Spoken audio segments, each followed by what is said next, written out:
Hi everyone! Good evening! I'm back! This is Sam Brusas and welcome back to my YouTube channel. Oh my gosh! This is it guys! Pag-uusapan natin ngayon, reaction natin sa inilabas niyang photos. Panalo ba? Yan ang tatalakayin natin ngayon. But before anything else, hello Philippines and hello beautiful people.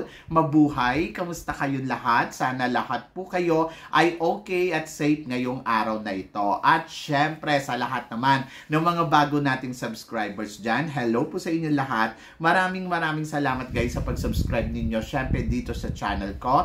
At syempre sa lahat naman ng makamamasam dyan na laging sumusuporta dito araw-araw, lagi-lagi, maraming salamat guys sa inyong lahat. Syempre, usapang Atisa Manalo tayo ngayon. So, alam naman natin si Atisa Manalo ang isa sa mga nakikita natin na malakas na kandidata talaga dito sa Miss Universe Philippines. Maraming mga kandidata ang nagpupuntahan ngayon dito sa Miss Universe Philippines na talaga naman di kalibre. At hindi mo rin matatawaran yung galing nila. Lahat sila ay talagang masasabi ko, oh my God, ang lalakas nila. But syempre ngayon, natitignan na lang natin ngayon sa mga kandidata na narinig natin na officially candidates ay kung ano ang kanilang mga eksena at pasabog na gagawin sa competition na Miss Universe Philippines. Ayan yung inaabangan na natin sa kanila. Kasi kung tutuusin, lahat naman sila ay talaga namang masasabi mo malakas, magaling, at hindi mo matatawaran yung mga performance talaga nila mula doon sa mga sinalihan nilang provincial pageant at saka sa mga national pageant na kasi yung iba dito galing sa Binibining Pilipinas na lumaban sa international pageant and then now nandito ngayon sa Miss Universe Philippines. So kumbaga parang alam mo na yung capacity level, alam mo na kung ano ang ibibigay nilang performance. Kaya lang ang hihintayin mo sa kanila syempre yung repackaging na tinatawag. And then yung ibang kandidata naman, ganun din. Naghihintay din tayo ng pasabog ng mga kandidata, lalo na sa mga baguhan. Kasi meron tayong mga naririnig na malalakas, di ba? At syempre, inihintay natin kung ano nga ba ang eksena pasabog. So, isa sa mga requirements ng Miss Universe Philippines ngayon ay magbigay ng photoshoot para sa kanilang officially parang pictures para sa Miss Universe Philippines. So isa na nga dito sa naglabas ng kauna-unahang photo portrait ay wala nang iba kundi si Atisa Manalo, di ba? So yan. So kahapon nilabas nga ni Atisa Manalo ang una niyang pasabog dito sa Miss Universe Philippines. Ito yung photos niya. So bigyan natin ng reaction, panalo ba o hindi. So ako masasabi ko, syempre di ba ang mukha kasi ni Atisa Manalo ay sobrang sweet. At masasabi ko na talaga naman medyo mahirap talaga gawing fierce to. So, nag-iisip tayo, ano nga bang fierce na makikita natin kay Atisa? So, syempre, dadaanin yan sa makeup para mas maging matapang yung itsura niya. So, sa nilabas nilang photos yesterday, dalawang klase. Yung isa nakatagilid, yung isa talaga nakaharap. Parehas maganda. In fairness, maganda ang photos na inilabas ni Atisa Manalo kasi nakita mo na ibang Atisa, yung Atisa na mas matured, yung Atisa na mas parang nakikita mo yung fire, yung Atisa na masasabi mong palaban, di ba? So talagang natuwa ako sa inilabas nilang photos kasi parang wow, ito na talaga, totoo na talaga, lumalaban na si Atisa Manalo dito sa competition ng Miss Universe Philippines. Gusto ko yung makeup, kasi ginawang matapang. Tapos ang ganda ng pose. Yung talagang masasabi mo na medyo napatapang nila yung mukha ni Atisa Manalo. Actually, may pagkakahawig nga siya kay Rupa Gutierrez din eh. So, yun. So, gusto ko yung eyeliner. Talagang medyo kinapalan nila ng bonggang-bongga na nakita mo talaga, oh my God, lumabas yung angas ni Atisa Manalo dito sa photos. And then, nakita mo din na yung baksak ng buhok niya, talagang nandoon na wow, ang ganda. Beauty queen. So, yun yung makikita mo. And then, gusto ko rin yung posing. Tama lang yung posing niya na hindi ganito lang. Tapos, kita yung shoulder. So, medyo kasi, di ba yung shoulder niya mataas. So, tama lang natin na gilid niya. So, maganda yung ibinibigay ng photos na to dahil ipinapakita dito yung isang kakaibang Atisa Manalo. So, kumpara mo sa mga photos niya noon na talagang sobrang light lang yung photos.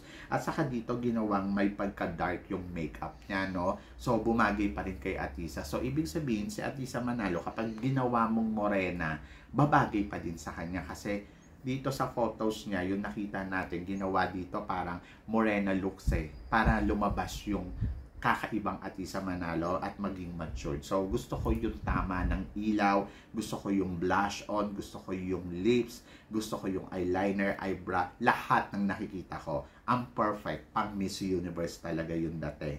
And then yung another side naman, talagang full side talaga, full shot talaga yung makikita mo sa kanya, yung kabuuan ng mukha niya. So, talagang masasabi ko, tama yung tingin. So, may photos na gito nilabas si Catriona Gray. Pero ang sinasabi nung iba, ay nako, ginaya ni Atisa Manalo yung kay Ariela Arida noon sa Miss Universe. Actually, yung konsepto, parang ganon. But sabi ko nga, maganda ang pagkakakuha, maganda yung ginawa. Dahil nakikita mo pa rin na may ano pa rin sa international kasi medyo light blue. Tapos parang nandoon siya sa loob ng parang ewan ko kung ano to parang tela na nakikita mo may pagka-dark yung color niya. So parang nag-iba, 'di ba? Nag-iba na ang isang Atisa Manalo. So ako para sa akin, so puspusan talagang ginagawang trabaho ni Atisa Manalo dito sa laban niya sa Miss Universe Philippines. So ano ba yung positive na at negative na nakikita natin dito kay Atisa Manalo? Actually, doon tayo sa positibo muna. Yung positibo, para sa akin, sabi ng ganon, ang maganda kasi naghahanda ka talaga ng todo-todo. Sabi ng ganon, kung gusto mo talaga manalo sa isang competition, gawin mo ang lahat ng makakaya mo. Gawin mo yung best mo. Kasi syempre, mas nagtatrabaho ka, mas bongga, mas tinatrabaho mo, mas winner. Kasi, syempre, alam mo naman kung saan ka pang may kulang at ano yung dapat mong idagdag sa laban mo at ano yung dapat mong paghandaan. Sa ngayon, nakikita natin si Atisa Manalo, gumagawa na siya, syempre, ng tourism video niya. At ayun ngayon, nagmamajorate siya, di ba? Saka yung sumasayaw. So, isa yun sa mga tourism video na ginagawa ni Atisa Manalo na ilalabas very soon sa laban ng Miss Universe. Kasi parang piling ko mag-i-start nata ang Miss Universe ng kanilang paunti-unti na competition ay sa next month na. So, hindi ko pang alam kung kompleto na nga ba yung mga kandidata. Pero, umasa tayo hanggang sa katapusan ay mag-a-announce pa sila ng mga sunod-sunod na kandidata na sasali nga dito sa Miss Universe Philippines. Sinasabi nila 100 plus ang makakalaban nila dito sa Miss Universe Philippines, pero madami-dami to kung tutuusin. But nandoon ako, excited ako sa ano ba yung ipapakita ni Atisa. So nagawa niya na yung tourism video niya na nagmamajorate siya ng bonggang-bongga at doon parang excited ako kung ano nga ba ang makikita natin sa ginagawa ni Atisa Manalo doon. So doon nakita mo talaga na puspusan talaga si Atisa Manalo sa kanyang paghahanda no?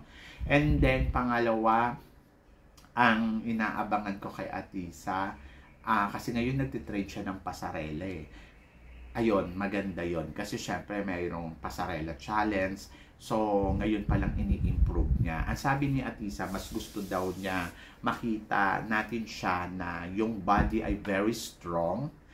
Plus, nandoon pa rin daw, ma-reserve pa rin daw yung kanyang sweet face. So ako para sa akin, sana matutunan ni Atisa sa paglalakad niya, sa pagtitraining niya ng pasarela, kung paano yung transition na tinatawag, yung naglalakad ka na nakangiti tapos bigla kang magiging seryoso, ayun. So yung mga ganong style. And then of course, sana magkaroon din siya ng pihit talaga sa kanyang pasarela ng bonggang-bongga na asahan natin na sana gawin nyo, di ba? And then, of course, nag-expect tayo ng more kay Atisa Manalo, lalo na syempre, mataas yung expectation talaga sa kanya dito sa laban niya sa Miss Universe Philippines. Ano pa ba? Sa ngayon, nag-exercise siya ng todo-todo, di ba? So, nakita din natin na talagang pinifit niya yung body niya to make strong talaga. So, yon. So, sana wag lang masobrahan. So, ano ba yung pwedeng maging negative dito kay Atisa Manalo? Syempre, kapag napagod siya, yung alam mo yon, yung sana wag niya rin sagadin yung sarili niya. Dapat, nai-enjoy niya dapat yung bawat eksena na ginagawa niya. Kasi kapag nakafocus ka naman doon na, I wanted to win lang, I wanted to win, ay naku, baka mamaya isang beses, bigla ka na lang, alam mo yon, no, makawala sa focus, di ba? So, yun yung titignan ko na sana wag naman. And then, of course, nag-expect din ako ng more styling sa kanya and then more mature. Actually, doon naman siya nagsasabi na mababaw naman ang communication skills ni ni Atisa Manalo. Ako naman, ang nakikita ko naman sa kanya, tama naman kasi nakakasagot naman. Alam niya kung paano niya ipapaliwanag ang bawat eksena at marunong talaga makipag-usap. So doon pa lang sa momento kung paano siya sumasagot, I think siguro kailangan lang niya maging aware sa kapaligiran, and then of course sa mga experience niya. Sana maipaliwanag niya ng bonggang-bongga kung ano yung gusto niyang sabihin at gusto niyang ipahayag dito sa laban niya sa Miss Universe Philippines. Advocacy. So yon, syempre naghahanap tayo ng advocacy sa mga girls. Sana maipakita niya rin yung kanyang advocacy at matutukan niya rin. Kasi syempre kapag kandidata ka ng isang ganitong pageant, hindi po pwede na wala kang advocacy. Dapat nandoon pa din na may advocacy ka. So yon, transformational leader ba si Atisa Manalo? Depende sa advocacy niya, kung ipupush niya yung advocacy niya na ginawa niya noong 2018. I think pwede mong masabi na transformational leader kung na-apply niya to ngayon dito sa kasalukuyan niya, di ba? So yon, so malalaman natin in the future kung ano pa yung mga pasabog at eksena na gagawin ni Atisa Manalo dito sa Miss Universe Philippines. So syempre marami siyang makakalaban na talagang masasabi mong magagaling, kaya tama lang yung ginagawa niya na tinatrabaho niya ng maigi ang bawat aspeto. At tama lang din yung ginagawa niya na nakikita natin na ini-improve niya pa yung sarili niya kung saan may kulang na aspeto. So ngayon pa lang, oh my God, congratulations na Atisa Manalo dahil sa inilabas mong portrait photos, talaga namang masasabi ko, winner, di ba? So panalo yung portrait niya, maganda at talagang masasabi mong pasabog. At in fairness sa kanya, talagang nakita mo na tinatrabaho nila ng bonggang-bongga ng team niya. So nakakatuwa kasi sa nakikita natin, at least pinaghahandaan niya talaga ang Miss Universe. Diba? So yon, kayo guys, ano guys ang masasabi ninyo dito sa mga pinag-uusapan natin ngayon? So please comment below para at least malaman ko naman kung ano naman ang chika mo dito sa mga tinatalakay natin. So yun guys, syempre maraming salamat syempre sa inyo lahat sa walang sawang suporta at pagmamahal na binibigay ninyo syempre dito sa channel ko. At sa mga hindi pa po nakaka-subscribe dyan, please don't forget to click like and subscribe my channel at i-click nyo na rin po ang notification bell para lagi kayong updated syempre sa aking mga chika. Sabi ng ganon, always keep smiling and always think positive. Walang imposible guys, magtiwala lang tayo sa itaas. Kaya guys, hanggang dito na lang, hanggang sa muli nating chikahan.